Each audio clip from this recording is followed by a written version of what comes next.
Hello, lovely to see you all. Today for our story time, I'm going to be reading The Magic Porridge Pot. And I chose that one because it's so cold outside. I thought a nice bowl of porridge would warm us right up.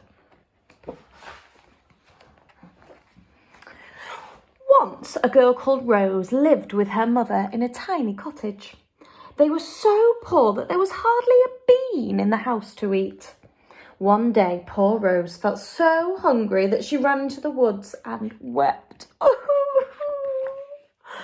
"Oh, you poor girl," said a voice. "What's the matter?" The voice belonged to a kind old lady. When she heard how hungry Rose was, the old lady gave her a present. "She's as thin as a pin." She gave her a magic cooking pot.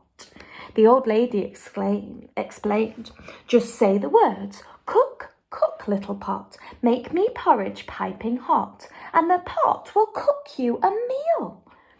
But when the porridge is cooked, you must say, 'Stop, stop, little pot, no more porridge, that's the lot.'" Rose was overjoyed. She ran home and showed her mother the magic cooking pot. "Cook, cook, little pot, make me porridge piping hot," said Rose. No sooner had she spoken than the pot began to boil and bubble. The tiny cottage was filled with a dreamy, creamy smell. When the porridge was ready, Rose said, "Stop, stop, little pot, no more porridge, that's the lot." Then Rose and her mother ate and ate until they could no longer eat any more. From that day on, they were never hungry again. All they had to do was say the magic words, and in no time a pot of hot porridge stood on the table. Each day they invited their neighbours for breakfast and for dinner and for tea. Things went on like this for a while, until one day Rose went out for a walk up the hill while her mother cleaned the cottage. Soon her mother felt hungry and said, "Cook, cook, little pot, make me porridge piping hot." Then she went back to her cleaning.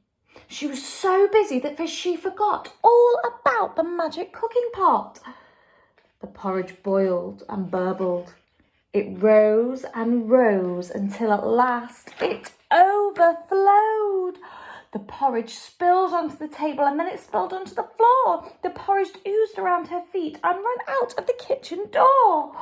"Stop! Halt! This is potty! Stop! Enough!" cried the mother. But try as she might, she couldn't remember the magic words. The pot went on cooking and cooking and cooking.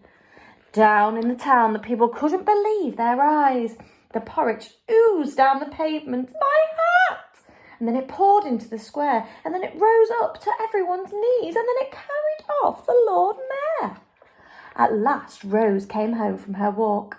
At the gate, she stopped and stared. A sea of porridge was coming towards her. "Help, Rose!" cried her mother. "Please make it stop."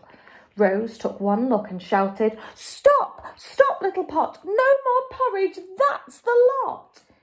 And do you know what happened? The magic pot stopped cooking. "Oh, thank goodness," said her mother, wiping porridge from her eyes. Down in the streets, the people cheered. Rose had saved the town from sinking in porridge. But there was still one small problem.